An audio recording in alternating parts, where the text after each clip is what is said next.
Bonjour et bienvenue à l'émission La Parole Vivante. Cette émission, on se comprend la Bible, on découvre qui est Dieu et quel est son plan extraordinaire qu'il a pour nous. Aujourd'hui, c'est une émission spéciale. Dernièrement, il y a quelqu'un qui m'a dit « Simon, tu devrais lire le livre Vivre pour Jésus ». Il y a plusieurs personnes qui me conseillent des livres sur une base régulière, puis je fais « Ah oui, ok, super ». Mais la personne me dit « C'est un livre générationnel. C'est un livre qu'il y a un livre par génération. C'est un livre extraordinaire, Simon, il faut que tu lis ça ». Enfin, ok, avec empressement, je l'ai lu. Et je suis tout à fait d'accord avec le conseil qu'on m'a donné, que c'est important à lire. C'est un livre qui couvre la vie chrétienne sur tous ses aspects. Et on peut voir à quel point l'Évangile est puissant par les implications que ça a dans nos vies. Et aujourd'hui, on a le grand privilège d'avoir l'auteur, Raphaël Charrier. Salut Raphaël. Bonjour Simon. Grand privilège de pouvoir t'avoir avec nous directement de la France, c'est ça? Oui, tout à fait. Ouais. Je suis très content d'être là. Ben oui, tout le plaisir est pour nous. Raphaël, toi, tu es pasteur. Peut-être juste nous dire un petit peu, tu es pasteur brièvement. Oui, je suis pasteur depuis 10 ans en France, dans la ville de Grenoble. C'est dans les Alpes, c'est dans le sud-est. Okay. Et voilà, je m'occupe d'une église là-bas et puis j'écris aussi un petit peu. Bien évidemment. Hein, oui. Juste avant de parler un peu du livre, j'aimerais ça que tu puisses nous parler de toi.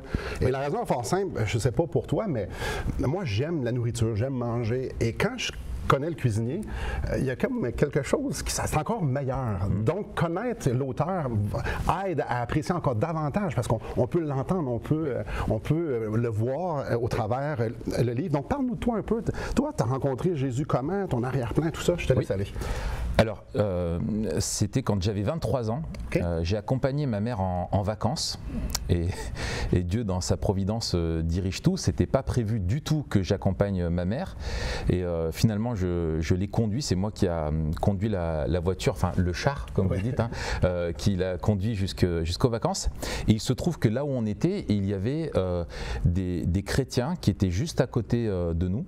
Et en fait, ces chrétiens ont commencé à me témoigner de leur foi en Jésus. Tu fais une pause, c'était quoi ton arrière-plan? Tu étais athée, agnostique? Moi, j'étais athée. Okay. Ma mère était chrétienne, mais moi, j'étais vraiment athée. Ma mère priait pour moi depuis petit, mais je n'allais pas à l'église. Voilà, En fait, pas désintéressé. Oui, à la rigueur contre? Oui, même pas contre. Enfin, je trouvais ça un petit peu ridicule. Okay. Je trouvais que c'était quelque chose qui datait du Moyen-Âge et que vraiment la science avait pu démontrer que Dieu n'existait pas. Enfin, j'avais plein de certitudes que j'avais jamais vérifiées, mais en tout cas, c'était les miennes à ce moment-là. Et donc, quand j'ai rencontré ces chrétiens, ce qui m'a frappé, c'est leur manière de vivre. Moi, j'étais quelqu'un qui était dépendant de plusieurs drogues. Je buvais beaucoup d'alcool. J'avais besoin de faire n'importe quoi pour faire la fête. Ouais.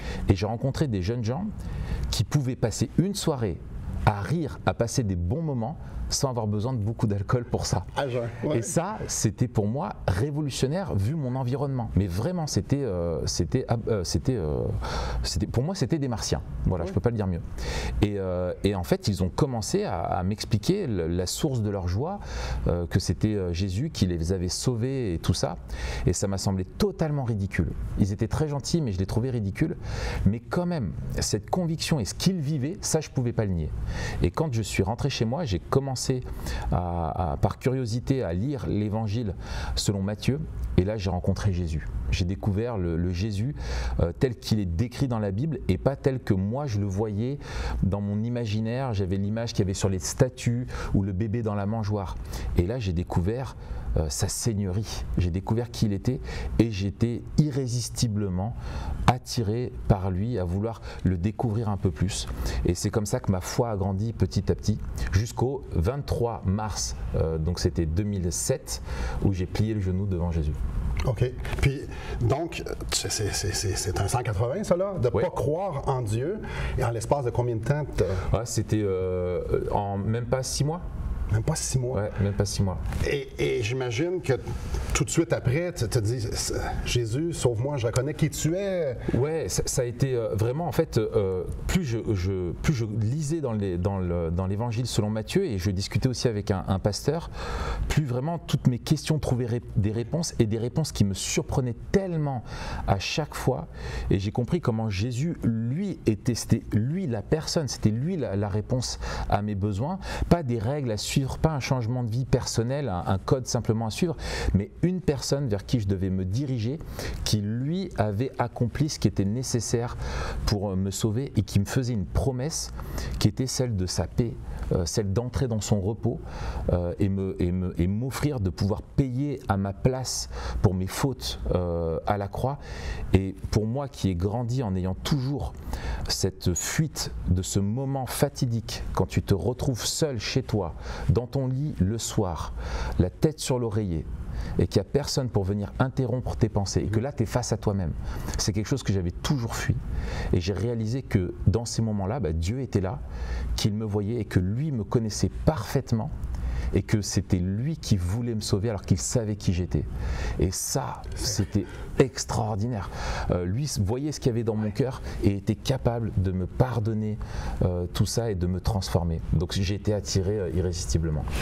Probablement qu'il y a des gens dans notre auditoire qui adhèrent à une religion, qui vont à l'église et qui font ça, puis qui disent moi je crois à ça, moi j'y vais à l'église, ou j'ai été baptisé quand j'étais enfant et tout ça, mais tu as quelque chose dans ton langage qui est très différent parce que tu as dit, tu n'as pas adhéré à une religion. Tu as rencontré quelqu'un. J'ai rencontré quelqu'un qui est le fondateur de cette religion et c'est lui qu'on suit. Au centre de la foi chrétienne, c'est une personne, Jésus-Christ, qui est vivant. Notre relation n'est pas avec un code moral abstrait, des valeurs universelles, ni un fondateur d'une religion qui serait mort il y a longtemps. Ouais. Non, Christ est mort, lui, il est mort pour nos péchés, mais il est ressuscité. Et donc nous sommes dans une relation vivante avec un Seigneur de gloire qui est ressuscité et qui est vivant. Donc nous sommes en relation avec lui et c'est lui que nous apprenons à écouter à travers la lecture de la Bible et c'est pour lui que nous vivons. Juste avant d'aller à la pause, et aujourd'hui, quand tu regardes à ta position que tu avais, ta vision que tu avais de Dieu avant ta conversion, ça ressemble à quoi? Qu'est-ce que tu penses de ça? Parce que toi, tu as été athée, alors tu peux te regarder et dire comment tu te vois? Oui. Je pense que l'athéisme, dans le fond, n'existe pas. C'est une posture intellectuelle, mais dans le fond, puisque nous avons été créés par Dieu, il y a en nous cette quête d'une chose qui remplace Dieu toujours.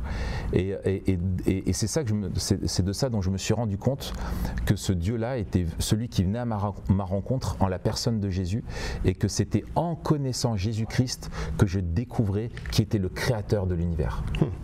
Merci beaucoup. J'imagine que ça vous met l'eau à la bouche parce qu'il y a beaucoup d'autres choses. On a juste parlé de sa rencontre avec Jésus, mais ça a continué après. Il a continué à marcher avec Jésus, à le rencontrer, étant donné que c'est une relation. Il a appris des choses et ça l'a transformé et ça l'a emmené à plein d'endroits. Bref, je ne dirais pas son témoignage. Restez avec nous après la pause. C'est exactement ce qu'on va voir. Restez avec nous.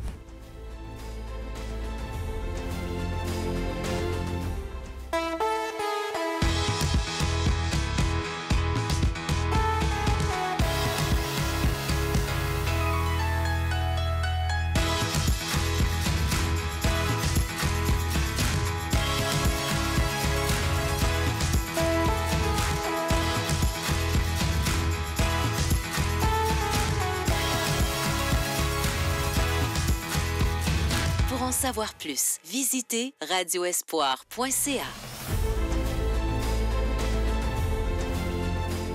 Bonjour à vous, je suis avec l'auteur Raphaël Charrier qui a écrit « Vive pour Jésus ». Mais avant encore une fois de parler du livre, tu nous as parlé avant la pause de comment tu avais rencontré Jésus, puis avant d'écrire un livre, entre la conversion et d'écrire un livre, d'habitude il se passe quelque chose. Oui. Comment tu as découvert c'est quoi marcher avec Jésus et qu'est-ce que tu as appris? Le Seigneur marche avec nous, puis il nous fait découvrir toutes choses à propos de lui, à propos de nous, comment lui plaire, à propos de son royaume. Bref, peut-être juste nous mettre des mots, des images sur ce que toi tu as appris. Je dirais qu'il y a quelque chose de fondamental pour moi dans mon expérience et je pense que les Écritures elles-mêmes nous invitent à ça, c'est qu'on apprend à connaître Jésus à travers les Écritures. C'est elles qui nous le révèlent. Et donc de passer du temps à lire la Bible et poser des questions sur leur sens, c'est fondamental.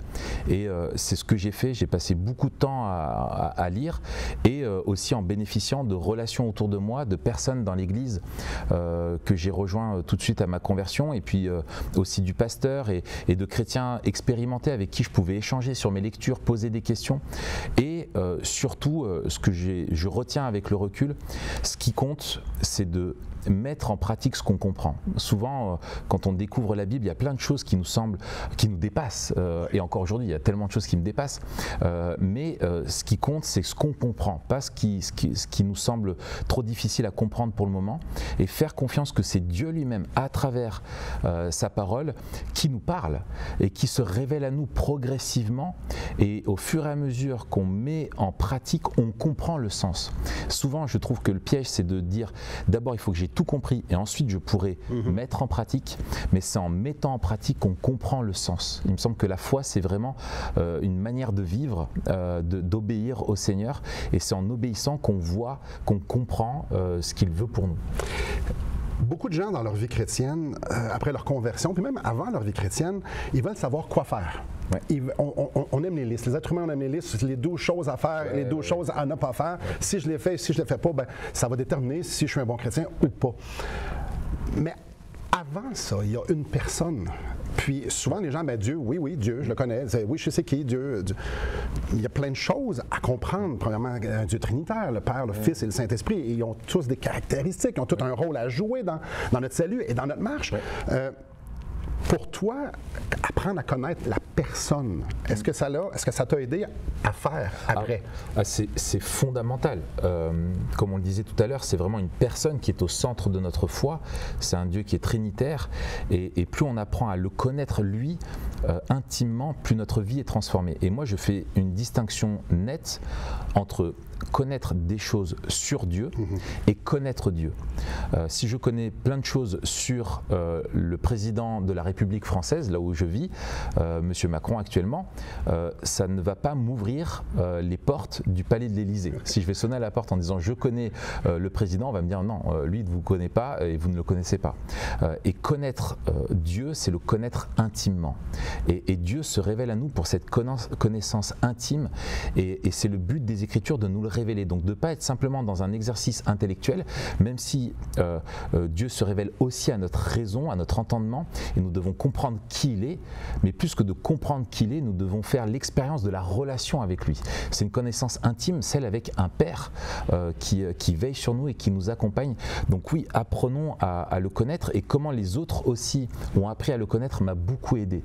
Que les autres me parlent du Seigneur, de leur relation avec lui, pour que je ne tombe pas justement dans ce piège de faire des listes et de résumer ma foi à une pratique uniquement et pas une relation intime vivante. Oui.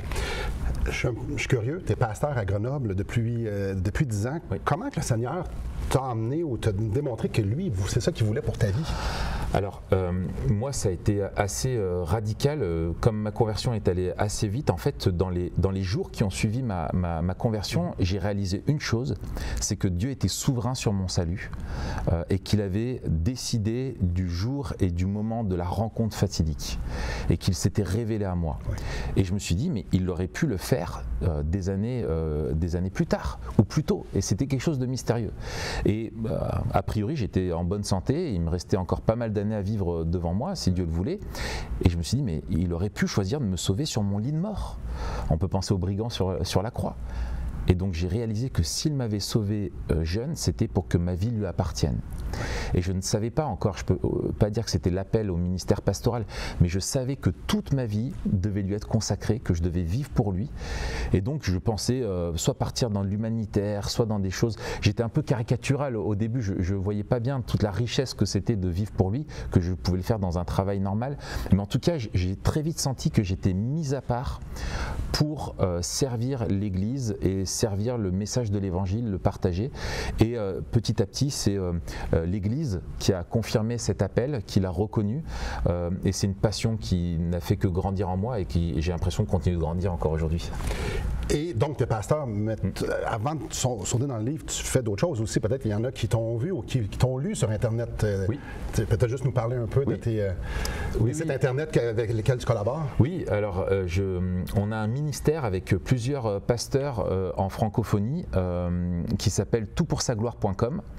Donc nous écrivons des articles, nous faisons des podcasts, nous faisons des webinaires, nous faisons des formations aussi. Tout est gratuit. Donc c'est le site toutpoursagloire.com où on produit des ressources pour les chrétiens et pour les églises. Et c'est vraiment une joie pour nous de pouvoir partager ça parce qu'on sait que sur Internet, on trouve tout et n'importe quoi. Et surtout, très souvent n'importe quoi. Et donc pour nous, c'est important de se dire aujourd'hui, Internet est une réalité dans nos vies et comment ça peut contribuer au bien des églises, au bien des chrétiens où ils savent qu'ils vont sur un site où ça sera fidèle aux enseignements des Écritures. Tu m'as l'air très passionné de partager ce que tu as expérimenté. Oui. Et ça se développe comment? Et pas ça se développe comment, c'est pas ça la question. C'est venu comment ça? Écoute, j'aurais du mal à le dire pour être honnête. Dès le début de ma conversion, j'ai eu... Pour moi, c'est... En fait, si je devrais le résumer ainsi, c'est que c'est tellement une belle nouvelle, une bonne nouvelle qu'on ne peut pas la garder pour soi. Ouais. Et on a envie d'en parler aux autres. Et quand il nous arrive quelque chose d'extraordinaire dans notre vie, on a envie de le partager. On n'a pas idée de garder ça pour soi et ça complète notre joie de partager notre nouvelle. Quand je suis devenu père, je voulais que toute la terre le sache parce que j'étais tellement heureux. Et donc c'est la même chose aujourd'hui. Et plus je connais cette bonne nouvelle, plus j'en comprends des choses et des richesses, plus j'ai envie de le partager au plus grand nombre. Donc voilà, c'est le but de ma vie. Excellent, mais quel beau but. Passer sa vie à faire connaître qui est Dieu et ce qu'il a fait pour nous. Donc, la personne et son œuvre, c'est extraordinaire. Donc, restez avec nous. Après la pause, on va justement commencer à parler du livre. Pourquoi ce livre-là? Pourquoi prendre tant d'heures et de jours et de semaines à écrire un message si merveilleux? En fait, je suis en train de donner la réponse. Donc, restez avec nous. Après la pause, c'est ce qu'on voit. Depuis maintenant 15 ans, nous avons l'immense privilège d'annoncer la bonne nouvelle de Jésus-Christ. Par la grâce de Dieu, nous avons fait plus de 500 émissions, distribué gratuitement des milliers de livres et que dire des centaines de personnes qui ont répondu par la foi à l'appel de Jésus. Aujourd'hui, nous aimerions inviter ceux qui ont reçu cette bonne nouvelle à faire équipe avec nous. Aimeriez-vous avoir un impact dans la francophonie pour l'Évangile?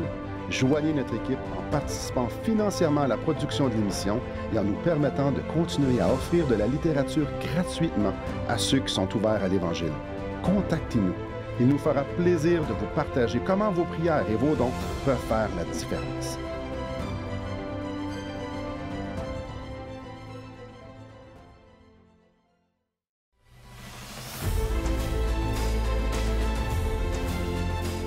Bonjour à vous. Je suis avec Raphaël Charrier, auteur du livre « Vivre pour Jésus, les fondements de la vie chrétienne ».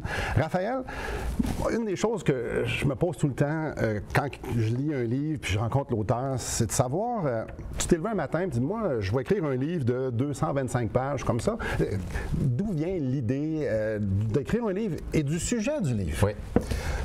En fait, c'est une rencontre entre mon éditeur, qui est un ami aussi, j'ai cette chance-là, qui m'a dit il manque un livre sur la vie de disciples écrit par un Français dans le contexte de la francophonie. On a un contexte occidental francophone qui est très différent du contexte nord-américain ou d'autres contextes et il manquait une ressource écrite qui puisse être pertinente dans notre culture sécularisée et moi en fait à force d'avoir accompagné des jeunes chrétiens dans leurs premières années de conversion, que ce soit des personnes qui ont 20 ans ou des personnes qui ont 50 ans. Et moi-même, après avoir vu tous les défis que j'avais au début de ma vie chrétienne et avoir fait tant d'erreurs aussi dans mon accompagnement des personnes, finalement, à force d'expérience, j'ai commencé à avoir une vision de ce qui était indispensable à transmettre. Et donc, j'ai commencé à rassembler ces idées-là et à écrire le livre en me disant l'objectif c'était ce ne sera pas le meilleur livre que les chrétiens vont lire mais ça devrait être le premier. Bien sûr, en plus de la Bible, le premier livre pour dire bah voilà, c'est difficile de comprendre ce qu'est la vie chrétienne, on peut tomber dans ces pièges de liste de choses à faire. Il y a un but dans notre vie, c'est de vivre pour Jésus et donc c'est d'écrire un livre qui décrit dans les grandes lignes ce que c'est et qui va être premières ressources à lire pour comprendre ce qu'est la vie chrétienne. C'est spécial que tu dises ça. Je ne suis pas d'accord avec toi. Je t'explique pourquoi. Parce que tu parles pour des jeunes chrétiens. Moi, j'ai été sauvé en 96. Et alors que je lisais le livre, clairement, oui, jeune chrétien, mais je me suis dit, je fais de la relation d'aide. Je suis pasteur moi aussi et je rencontre beaucoup de gens. Ouais. Et la plupart de ce que je dis aux chrétiens de longue date, ceux que ça fait longtemps qu'ils marchent, se retrouvent tout dans ton livre. Oui. Alors, pour les chrétiens de longue date, je trouve ça tellement bon parce que souvent, on connaît la vérité, oui. On connaît le principe, mais on l'articule mal dans notre vie, ou même si ça va tomber dans un angle mort, puis le sachant, on le met pas en application, puis et j'étais, ah oui, puis ça c'est un écueil, ça c'est un écueil, ça c'est un écueil, et je suis impressionné à la quantité d'écueils, et tu réponds même aux vieux chrétiens qui oublient ou qui font une amnésie volontaire, certains principes, et je trouve ça tellement riche, justement, que tu as touché toute la vie chrétienne au grand complet, sans être académique, sans être simpliste. Là, je suis en train de te vanter pas mal. Oui, écoute, gloire à Dieu. Oui, exactement. Si c'est utile. Et moi-même, le premier, tous les écueils que je décris, ce sont des écueils dans lesquels je suis tombé. As-tu des exemples, par exemple? Le légalisme ou le laxisme, le découragement ou le fait de perdre le but de la vie chrétienne, le manque d'intégrité parfois dans ma vie. En fait, j'ai tellement chuté, j'ai tellement fait l'expérience de la grâce de Dieu qui me relève à chaque fois et du Seigneur qui m'accompagne, que c'est comme ça que j'ai appris aussi à marcher, comme un enfant qui apprend à marcher, il tombe, et le Seigneur accompagne. Et c'est vrai que finalement la vie chrétienne, c'est de poser, on doit poser le fondement dans la vie des disciples, et ensuite, eh bien, on bâtit sur ce fondement ses habitudes, sa manière de vivre, et revenir à ce fondement. La vie chrétienne, c'est pas de découvrir sans cesse de nouvelles choses, mais c'est de revenir à l'évangile encore et toujours, et d'en comprendre plus la profondeur. Et c'est ce que j'ai découvert moi aussi en l'écrivant, c'est que moi-même, ça me faisait tellement de bien de revenir aux fondamentaux, et quand j'accompagne des personnes et que je leur transmets les fondamentaux de la vie chrétienne, c'est pour moi quelque chose qui me fortifie moi-même. Oui, certainement. Et c'est un livre. Ici, l'émission, c'est la parole vivante. Ouais. Tantôt, tu as parlé de l'importance de la parole de Dieu. Oui. Quel rôle a joué la parole de Dieu dans l'écriture de ce livre-là?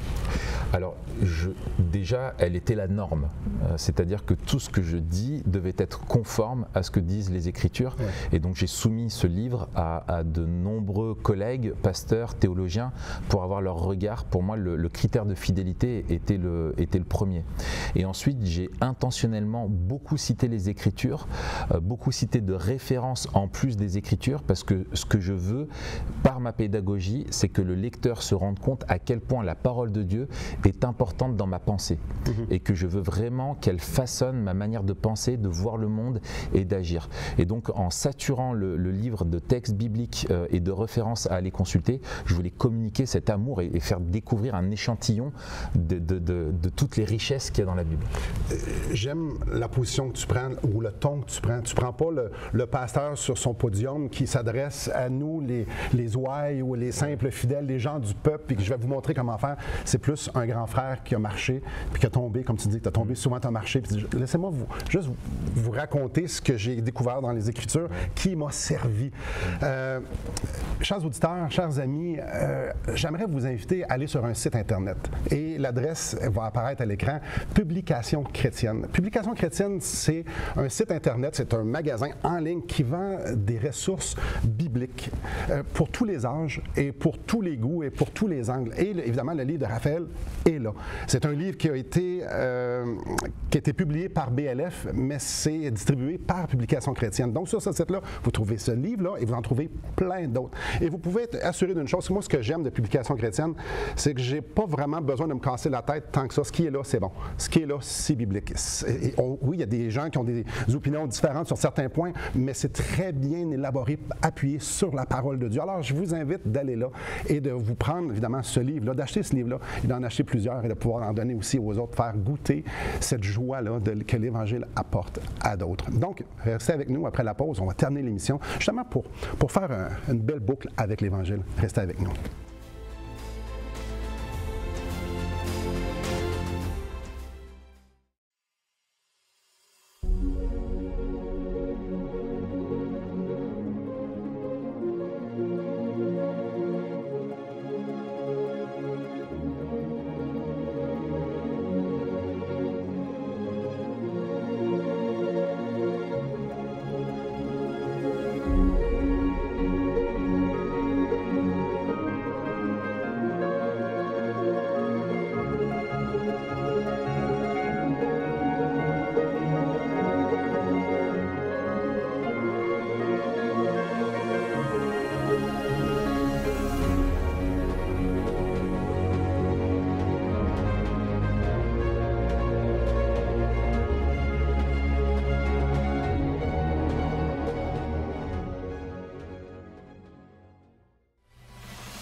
Bonjour à vous. Raphaël, en début d'émission, tu nous racontais que tu avais été avec ta mère, tu avais rencontré des chrétiens, puis la façon qu'ils vivaient t'a attiré ton attention. Tu les trouvais un petit peu loufoques dans ce qu'ils disaient, tout ça, mais ça l'a quand même attisé une certaine réflexion. Puis tu es arrivé chez vous, tu as commencé à lire Matthieu. Pour les quelques prochains instants, j'aimerais que tu puisses t'adresser aux gens, ou plutôt donner un conseil. Peut-être qu'il y a des gens qui sont à la même place que toi, qui sont attirés, qui se posent des questions. Qu'est-ce que tu leur dis? Alors déjà, s'ils se posent des questions sur Dieu, c'est parce que Dieu est déjà à l'œuvre dans leur vie. Il est déjà en train de les attirer à lui. Et Dieu promet de se révéler à ceux qui le cherchent sincèrement. Jésus n'a pas peur du test. S'il est vraiment ressuscité et qu'il a tout pouvoir sur la terre comme dans le ciel, il n'a pas peur d'être mis à l'épreuve. Et donc moi, ce à quoi j'encourage les personnes, c'est de vraiment aller dans les Écritures, aller lire par elles-mêmes pour découvrir qui est Jésus, et aussi de se rapprocher de chrétiens pour voir comment eux vivent et ce qu'ils ont trouvé eux dans la personne de Jésus et qu'est-ce qui les a poussés à placer leur confiance en Jésus. Et je pense qu'en se rapprochant d'une église et en discutant avec des chrétiens et en passant du temps dans la Bible, ils auront les réponses à leurs questions, mais vraiment je les encourage à aller au bout de leur démarche et oser se confronter aux textes et aux personnes, et ensuite ils pourront se faire un avis. Mais ça serait trop bête avant de faire ça, de fermer la porte à Dieu. Oui. Et souvent, on a parlé, on sait beaucoup de choses, surtout au Québec ou dans les milieux, ou dans certains pays où ça a été plus chrétien, ou disons comme ça, on sait plein de choses. Mais est-ce qu'elles ont un effet dans notre vie? Est-ce que c'est une assurance? Est-ce que je suis en relation? Est-ce que je suis juste religieux ou je sais des choses à propos de Jésus ou de Dieu ou de la Bible? Il y a beaucoup de choses, il y a beaucoup d'informations. Ça ne veut pas dire que je suis en relation. J'aimerais vous lire un passage, puis ça se lit dans Jean, chapitre 14, verset 6. Jésus dit « Je suis le chemin, la vérité et la vie. Nul ne vient au Père que par moi. » C'est pas une religion. Mais vous le savez, à Parole Vivante, on ne parle pas vraiment de religion, on parle d'une personne. On parle de Jésus, on parle de l'Évangile. Cette personne-là qui est venue mourir sur la croix, prendre nos péchés, nous libérer. N'est-ce pas extraordinaire? Et tout ce qu'il nous demande, c'est de mettre notre confiance en lui, en ce qu'il a fait. Merci beaucoup, Raphaël. Merci beaucoup à vous. Et je vous en supplie, soyez réconciliés avec Dieu. Que le Seigneur vous bénisse.